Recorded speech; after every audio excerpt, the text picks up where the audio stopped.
Hello children, welcome back to the another beautiful session on English grammar. Today in this class we shall continue with the remaining part of chapter 25, letter writing. Before we proceed, let's recapitulate what we have learnt in the previous class. In the previous class we had discussed about the meaning of letter writing.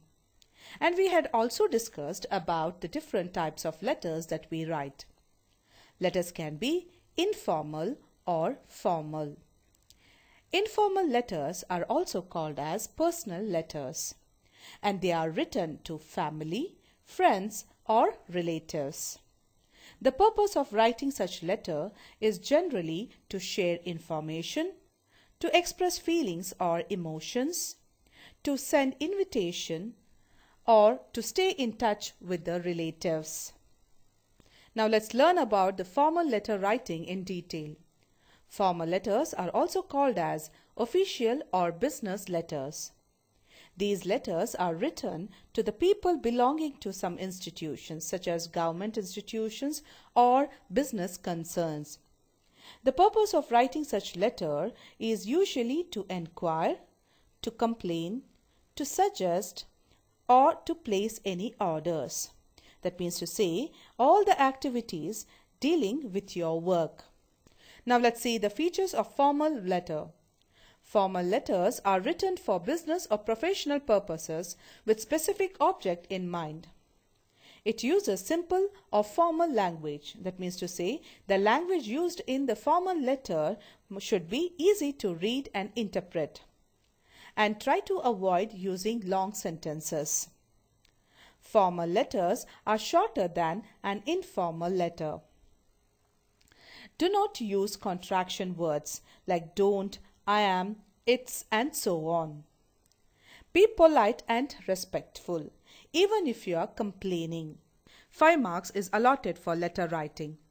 2.5 marks is allotted for writing the correct format and 2.5 marks is allotted for writing the correct body of the letter.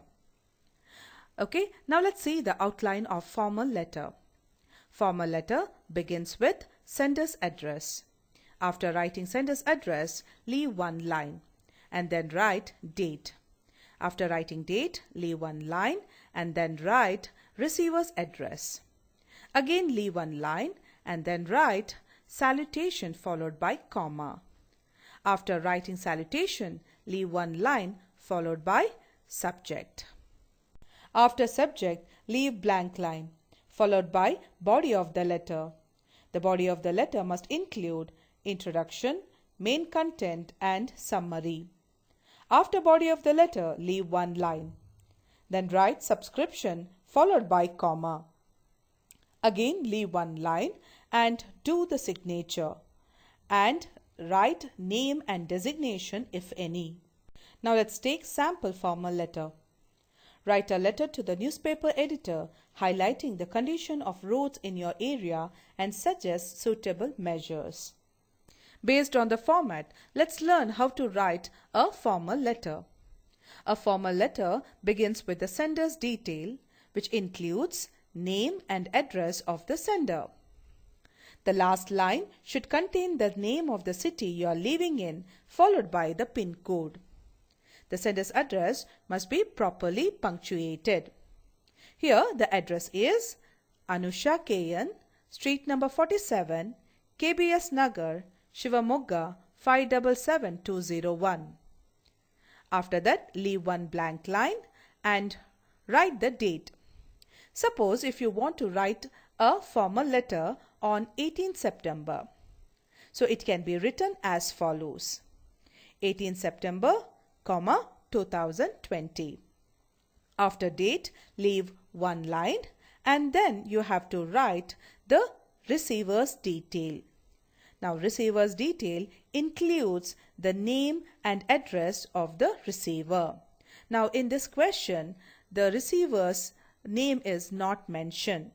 Only designation is mentioned. So you have to write the designation of the receiver and followed by the address. Here receiver's address is the editor, The Times of India, Bengaluru 53001.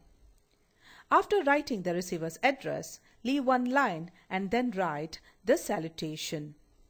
A salutation is a greeting used in a letter, or you can also say that a salutation is the way of addressing the letter to the person concerned.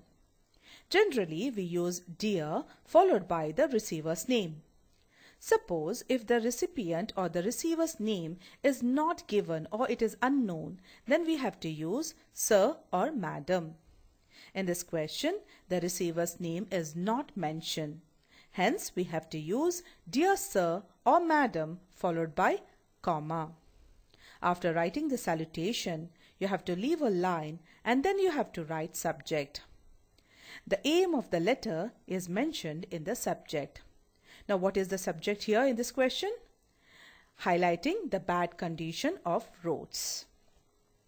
After subject, you have to leave one line and then you have to write body of the letter.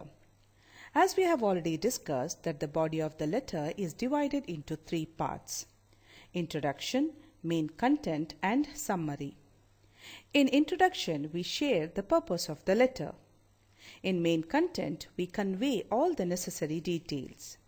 In summary, that means in the last paragraph, we summarize the information provided.